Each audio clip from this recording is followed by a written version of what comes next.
Oke, jumpa lagi dengan Edwin di channel analisis laporan keuangan. Untuk kali ini saya bahas BESIM, Bank Sinarmas 2026 Q1. Kalau teman-teman ada analisis yang lebih lengkap, lebih akurat, langsung aja tulis di kolom komentar ya. Oke, kita langsung aja ke analisis. Untuk BESIM di sini saya tidak melihat dari riwayat bagian dividen.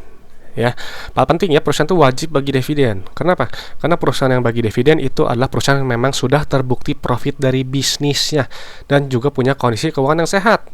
Ya, jadi ada nilai tambah untuk pemegang sahamnya. Jadi kalau perusahaan nggak bagi dividen, berarti perusahaan tersebut ya cuman untung di atas kertas saja, atau ada masalah sama bisnisnya, atau mungkin cuma memperkaya owner perusahaannya aja, yang biasanya merangkap sebagai komisaris dan direksi.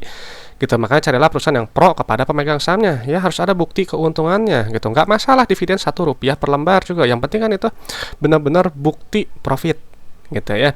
Jadi kalau tidak ada riwayat bagian dividen, ya kalau saya biasanya langsung skip aja laporan keuangannya, close, cari saham lain ya. Cuman ya karena ini saham request ya kita akan bahas ya.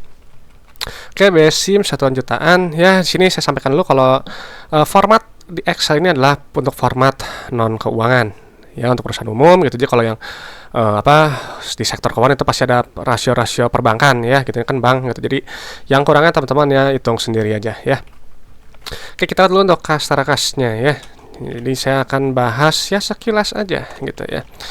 Oke, di sini kita lihat kas tarakas dulu, karena kas tarakas ini adalah jumlah uang yang ada dalam dompet perusahaan ya. Jadi uang kas ini punya fungsi untuk bayar operasional, ekspansi, dan juga untuk bayar pinjaman ke bank ya. Jadi nilainya nggak boleh terlalu sedikit. Dan untuk posisi kasnya di sini ini tumbuh 54 miliar ya, naik 11%. Nanti detailnya kita cek di laporan arus kasnya. Berikutnya ke tab ekuitas dulu ya. Yang terpenting itu adalah saldo labanya, yang ini nilainya, untuk melihat total akumulasi keuntungan yang telah dihasilkan perusahaan dari semenjak perusahaannya pertama kali berdiri sampai sekarang 2026 Q1 ya. Oke, 2314. Nah, artinya berarti si BESIM ini sampai dari dulu pertama kali berdiri sampai 2026 Q1 telah profit sebesar 2,3 triliun.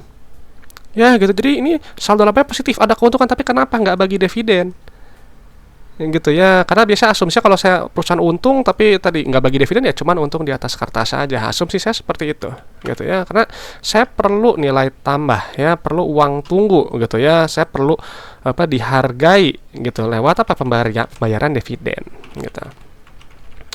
Oke, berikutnya kita lihat di sini rasio saldo terhadap awal juga ini bagus, jadi 3,8 gitu. Perusahaan telah balik modal ya, nilai udah di atas 1 ya, di 3,83. Jadi ibarat modal 1 miliar telah profit 3,8 miliar gitu ya.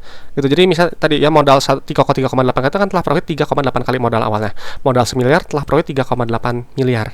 Ya, jadi kan udah bagus. Ya gitu, tapi mana dividennya? Gitu ya. Dan untuk perusahaan yang nggak pernah bagi dividen ini dihargainya super premium. Ya, di PBV-nya 7 kali. Gitu. Berikutnya kita lihat ke laba ruginya ya, langsung pilih ke pendapatan gitu. Di sini pendapatannya ada bunga dan syariah ya, jadi kita jumlahkan aja dua-duanya ini. Oke. 75. Oke, di sini kita lihat untuk pendapatannya dia turun ya, turun 90,9 miliar, turun 11%. Gitu. Nanti pendapatan akan dikurangi oleh beban langsung ya. Kalau di bunga itu atau harga modal ya, kalau untuk perusahaan non keuangan ini ya, beban-beban ini nanti kita dapat laba bruto ya. Kalau yang di perbankan ini adalah pendapatan bunga dan syariah bersih, yang ini nilainya yang setara dengan laba bruto. Nah, ini untuk melihat inti efisiensi perusahaan lewat gross profit margin. Jadi misalnya di sini 52% nih. Ada teman-teman yang kalau jual barang 100.000 itu ambil profit total 52.000. Ya, ini bagus nih, tinggi ya. Karena semakin besar laba bruto itu semakin besar ruang untuk laba bersihnya gitu ya. Jadi makanya carilah perusahaan yang laba setinggi mungkin dan GPM-nya setinggi mungkin sesuai dengan sektornya. Nah, jadi di sini laba bruto tadi kan udah dikurangi oleh beban operasional, dan operasional beban pajak, nanti kita dapat laba periode berjalan yang ini nilainya. Ya, kita pindahin dulu. Oke. Di sini untuk laba bruto turun 26% ya, turun 136 miliar, lumayan besar juga, artinya beban bunga langsungnya gitu ya, dia tinggi. Ya, tuh ini naiknya signifikan nih bebannya ya. Lumayan. Tapi laba bersihnya dia naik ya, tumbuh 2 miliar ya, 4%. Nah, secara PER nih super premium ya, PBV premium, PER premium di 88 kali. PER itu adalah jumlah waktu dalam satuan tahun untuk balik modal berdasarkan earning per share ya. Jadi bayangkan ya, beli BESIM di PER 88 ya, berarti holding PER itu untuk 88 tahun. Ya, bayangkan aja Anda mengeluarkan membeli sahamnya harga 870. Tapi selebarnya cuma menghasilkan profitnya berapa? 10 ya gitu. Jadi perlu sedikit sekali gitu ya, perlu waktu yang lama untuk balik modal gitu. Apalagi ini perusahaan nggak bagi dividen juga gitu ya. Jadi mau balik modalnya kapan gitu ya. Kalau nggak ada dividen ya mau menunggu harganya naik ya, karena kebanyakan investor di Indonesia itu sukanya yang gitu, yang penting harganya naik ya, nggak peduli isinya gimana, yang penting harganya naik aja gitu. Cuman itu unik itu memang style masing-masing ya. Berikutnya kita ke ekuitas ke laporan arus kas ya. Di sini kita langsung pilih penerimaan kasnya dulu gitu ya. Nah, untuk di perbankan di sini langsung pilih pendapatan bunga dan syariah ya, dua ini gitu. Ini kita pindahin dulu ya, 641 plus ini. Oke ya, di sini kita lihat rasionya tinggi 114%, artinya customer bayar lebih tinggi dari seharusnya gitu. Jadi kan bisa jual barang 1 juta, customer bayar 114 juta, ya kan bayar bunga ya gitu. Jadi ini bagus nih, penerimaan kasnya harus tinggi karena digunakan untuk aktivitas-aktivitas perusahaan ya. Dan penerimaan kas di sini dia turun 24,3 miliar ya, turun 2%. Nanti si penerimaan kas ini gitu digunakan untuk bayar operasional dulu. Nanti kita dapat net CFO ya. Nah, kalau di perbankan carilah net CFO-nya yang ini ya. Arus kas operasional sebelum perubahan dan aset dan liabilitas operasi ya, yang ini lagi. Nah, ini net CFO yang setara dengan perusahaan yang non perbankan. Ya, wajib positif, ada bisa menghasilkan uang tunai. Karena kalau negatif ada uangnya habis untuk bayar operasional aja ya, jadi hati-hati. Dan di sini CFO-nya bagus ya, ini naik signifikan 700%, 185 miliar ya. Nah, kalau CFO yang kedua, yang ini berkaitan dengan ekspansi kredit gitu. Jadi di sini nilai kan ini negatif ya, artinya perusahaan lebih aktif berekspansi kredit gitu. Cuman di sini memang nilainya lebih negatif dengan lebih kecil, maksud saya dibandingkan dengan periode sebelumnya. Ya, artinya untuk yang 2026 itu ya sedikit lebih menahan ekspansi kreditnya ya dibandingkan dengan periode sebelumnya. Nah, berikutnya untuk aktivitas ekspansi usahanya di sini nilainya negatif, ada perusahaan ya berekspansi atau nggak dia memelihara aset produktifnya ya. Ya di sini memang perusahaan ini juga masih nggak terlalu besar juga ya gitu ya, seingat saya. Jadi dia juga yang nggak yang ekspansif gimana amat lah ya. Tuh kan nilai juga lebih kecil ya.